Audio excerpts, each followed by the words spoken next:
Well, let's get started. It's another beautiful and bright sunny day. It's going to be hot. You need a swimming pool. So, I'm going to be talking about a subject that can be argued, especially amongst the holistic community. But before I touch upon the conversation that I'm going to get into, it should be noted that each of us has a somewhat different philosophical flavor to which we subscribe. I happen to subscribe to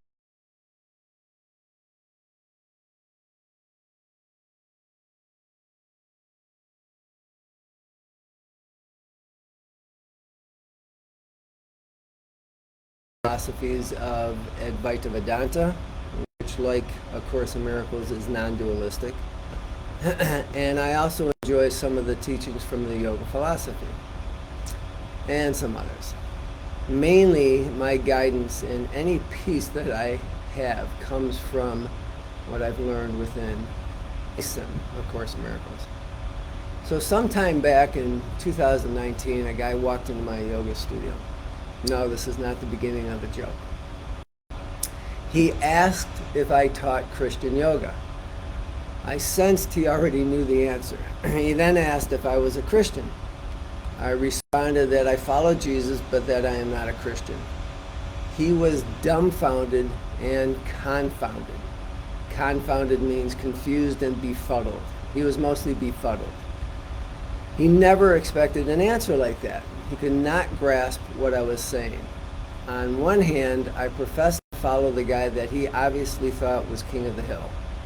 On the other hand, I said that I wasn't a Christian, and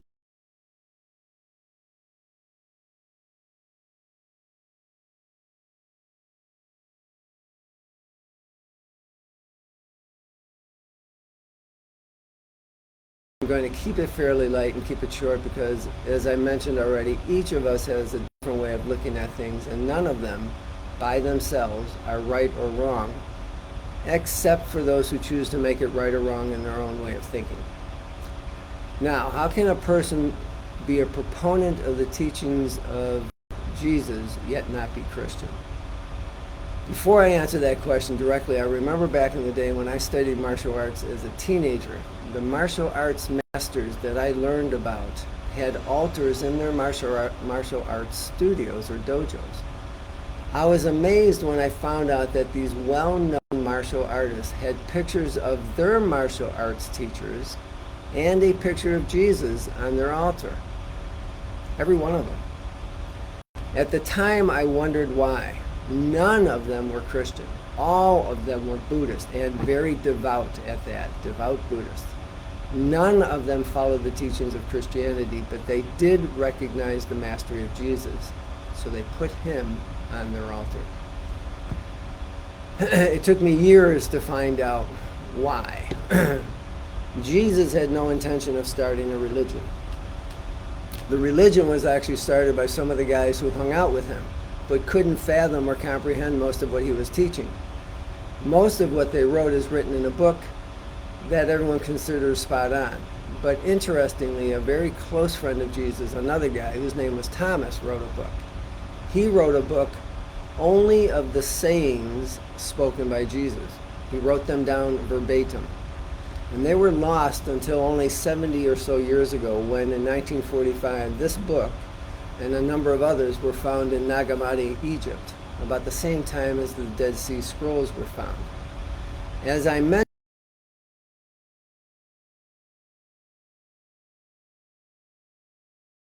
only the sayings spoken by Jesus, nothing else.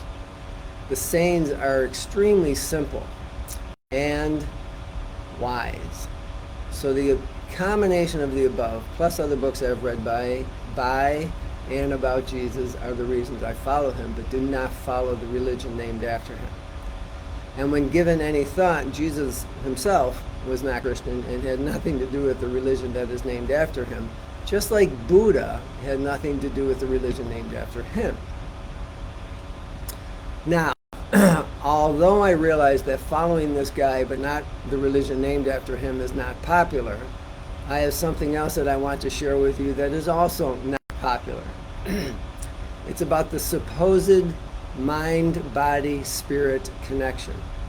To understand where I'm coming from, I'm going to assume that you are familiar with what I have been teaching over the past year, or you have been to a few of my yoga classes over the years. If not, you may be a bit lost. But if you have heard me teach in any venue, you will have heard me say, you are not the body. At times I would explain the statement. Today I'm going to explain it once again. The current thinking is that to be truly integrated as a person, we must integrate mind, body, and spirit. How many times I have said those exact words.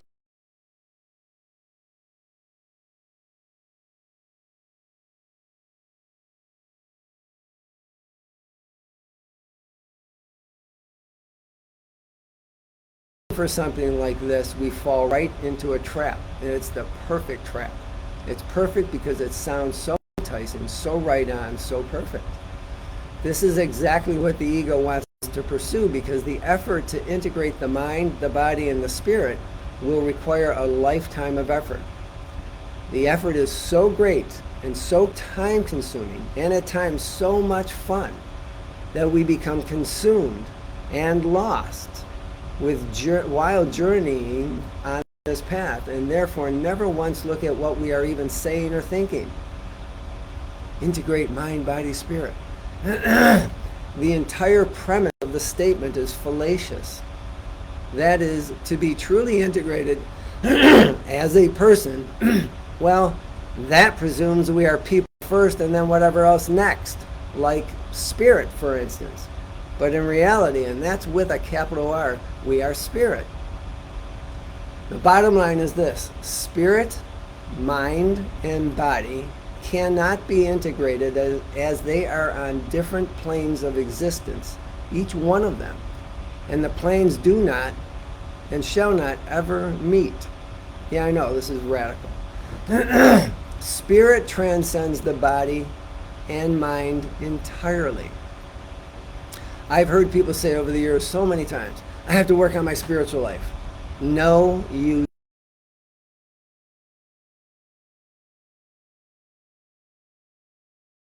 absolutely 100% perfect. You just don't know anything about it. We were created in the image and likeness of God. God is spirit. Therefore, we are spirit. Nothing, absolutely nothing having to do with spirit has diminished one iota, no matter how big our ego is. Our thinking, however, has gone off the deep end, so to speak, and thinking is of the mind, not the brain. So again, spirit transcends the mind and body entirely. The mind transcends the body. The body has no true substance, as it is merely a thought in the mind, thus having never left its source, the mind, the wrong mind for that matter. Did you pick up on the pun? It was real subtle. So I'm going to say that again. The mind transcends the body. The body has no true substance, as it is merely a thought in the mind.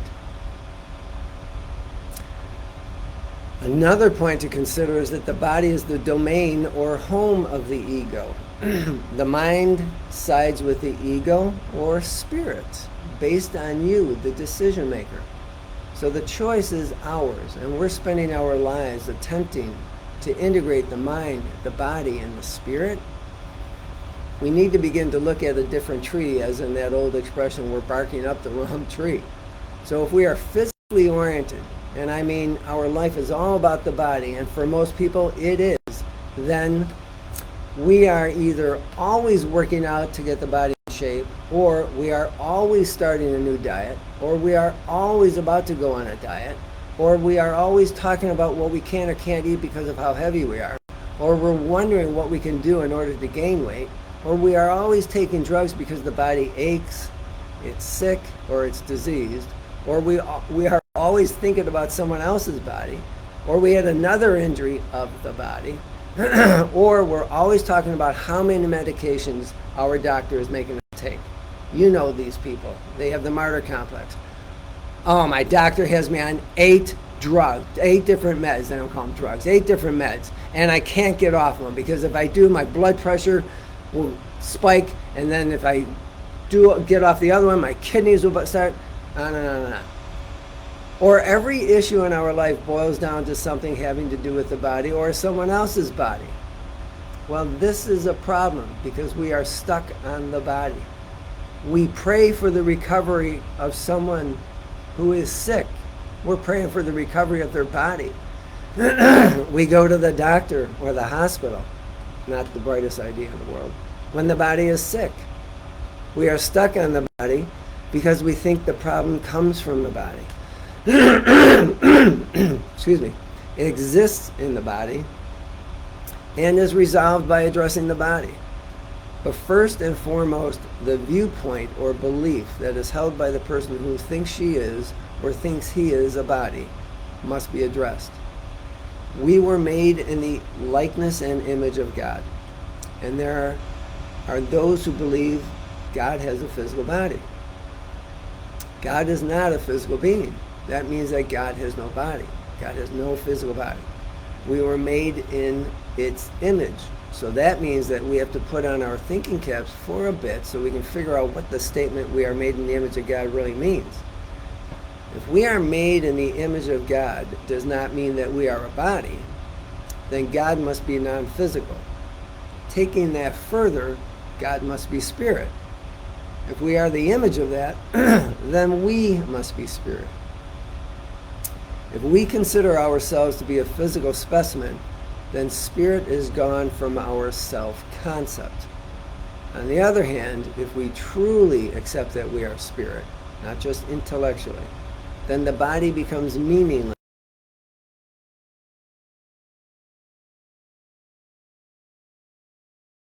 Ramana Maharshi and Nisargadatta, the latter two being contemporaries of ours. And David Hawkins, someone you've heard me talk about.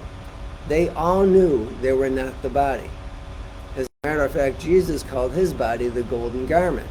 Not his golden garment, but the golden garment that he seemingly wore while in this illusion. He did not associate any part of himself with that physical body. So to continue, if that which I am is the higher self or the real self or the Atma in Sanskrit, and the I am is united with the Creator, then I cannot be a body as I am created in the image and likeness of the divine. I am spirit. So let me read something to you. On this one choice between spirit and flesh does our entire world depend. For here we establish what we are.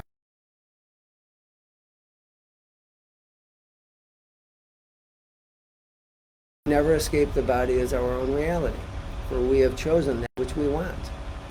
But choose the spirit, and all of heaven bends, B-E-N-D-S, bends to touch our eyes and bless our holy sight, that we may see the world of flesh no more except to heal and comfort and bless those that choose to believe in the body as the essence of that which they are.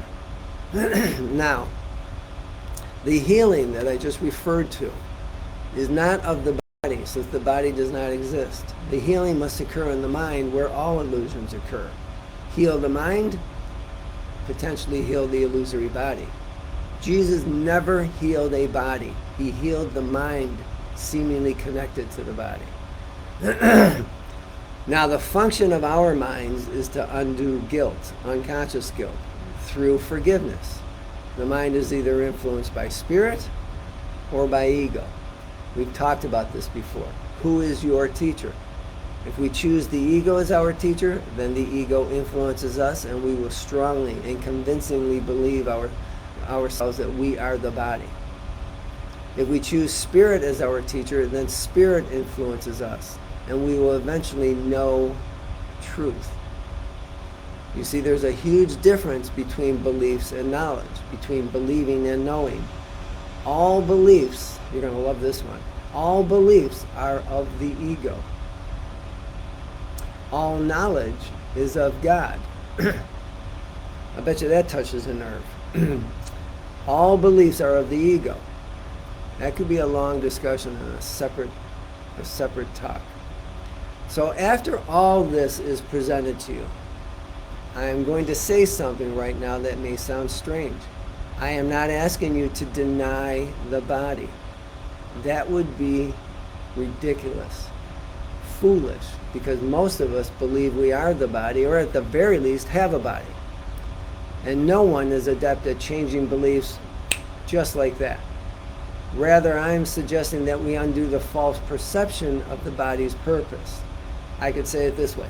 I am suggesting that we undo the false perception of the ego's purpose, because remember, the body is the domain of the ego. Instead, substitute spirit's purpose. Forgiveness rather than attack. Spirit rather than the ego or the body. Knowledge rather than perception or belief. Beliefs are perceptions. Truth rather than illusion. The veil of ignorance is drawn across both good and bad. I could say good and evil, right and wrong. How do we remove the veil? How is this done? It is not done at all. What could there be within this universe that must still be done? There is nothing new under the sun. Peace comes through undoing. Undoing thoughts of conflict, anger, hatred, jealousy, destruction, depression, competitiveness, and so on. So that which is left is that which we are. Love. This requires almost no effort. Through undoing what never was, vision lifts the veil that keeps hidden the memory of our higher self or spirit. Removing the veil reveals our true self, our spiritual self. It does not reveal the body, as the body is already apparent and for most people thought to be real. No, removing the veil reveals our spirit. So integrating mind, body, and spirit is a self-defeating journey, as spirit or the higher self is that which we are, and by undoing that which we think we are, the body, we realize our true nature. Aligning what is known as the right mind with our spirit, our real self, brings us closer to home. The result can be a healthy body. Thank you, everyone, for listening in. Enjoy your day, go swimming, and I'll see you next time.